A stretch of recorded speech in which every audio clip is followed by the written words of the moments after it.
நம்ம ஆண்டவரை புரிஞ்சிக்கவே முடியலண்ணே. என்ன புரிஞ்சுக்க முடியல? நான் பரிசுத்தமாவும் வாழணுமா, ஆனா அந்த கேடுகிட்ட உலகத்துல தான் இருக்கணுமா? சின்ன பிள்ளைத்தனமா இல்ல? நீ நடந்துக்கிற முறை தானே. நான் ஆண்டவரை சொன்னேன்.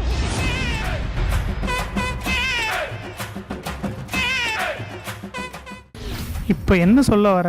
அப்படி கேளுங்க. நான் அந்த உலகத்துல வாழும்போது பிசாசோட மாயையினால இழுக்கப்படுவேன்னு ஆண்டவருக்கே நல்லா தெரியும்.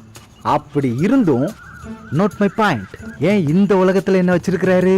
ரட்சிக்கப்பட்டவங்களுக்குன்னு ஒரு இடத்த உருவாக்கி அங்க வச்சு அவங்கள பரிசுத்தமா வாழ வச்சான்னு நாங்க தான் ஆண்டவருக்கு ஐடியா கொடுப்போம்ல. சவாலே இல்லாம கோலையா சமாதி ஆகணுங்கிற? புரியல. பாடுகளே இல்லாத சுய நிறைஞ்ச வாழ்க்கை, போராட்டமே இல்லாத சுகபோக வாழ்க்கை, அதை தானே கேட்குற? அண்ணே இல்லண்ணே, பரிசுத்தமா வாழ்றது எவ்வளவு கஷ்டமா இருக்கு தெரியுமா?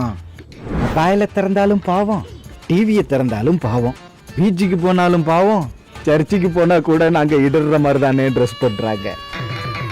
இப்ப சொல்லுங்க, ஆண்டவர் இப்படியா மனுஷனை போராட விடணும்?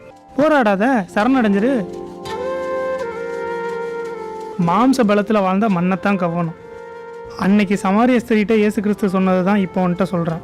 உலகத்தோட தாகம் தணியணும்னா ஜீவ தண்ணீரை பருகிறது தான் ஒரே வழி. யார் திறந்து விட சொன்னது? யாரை கேட்டு திறந்து விட்டீங்க? எனக்கு மட்டும் ஏன் இப்படி நடக்குது? சே, ஆளே பிடிக்கலடா. சாம் ஏன்டா கத்துறான்? ஆரம்பிச்சிட்டானா? சரி வா, என்னன்னு போய் பார்ப்போம். எனக்கு மட்டும் ஏன் தான் இப்படி நடக்குதோ? சாமியா அவங்க அப்பாட்ட கத்திக்கிட்டு இருக்கான். அது ஒரு சப்ப மேட்ருனே. கூண்டுக்குள்ள வச்சு ஆசையா ஒரு அணில் வளர்த்தான், இந்த திருவளத்தான். அந்த அணில் அவங்க அப்பா திறந்து விட்டாரு. அதான் பிள்ளையாண்டா 2 நாளா அப்செட்டு. ஓ வா, என்னன்னு போய் கேட்போம். கேட்போமா? அப்ப இவ்வளவு நேரம் என்கிட்ட கேட்டது? சாம் என்னடா ஆச்சு?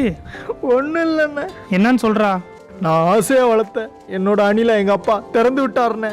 அது என்னோட அணில்ண்ணே. அவருக்கு என்னன்னு தெரியும் அதை பத்தி? சரிடா சரிடா, அழுவாத. அது என்னோட அணில்ண்ணே. இதோ பாரு சாம், கூண்டுக்குள்ள அடைச்சி வச்சு அது உன்னோட அணில்னு உரிமை கொண்டாடுறதுல ஒரு அர்த்தமும் இல்லை. திறந்து விட்டாலும் அது உன்னை தேடி வந்தாதாண்டா அது உன்னோட அணில்.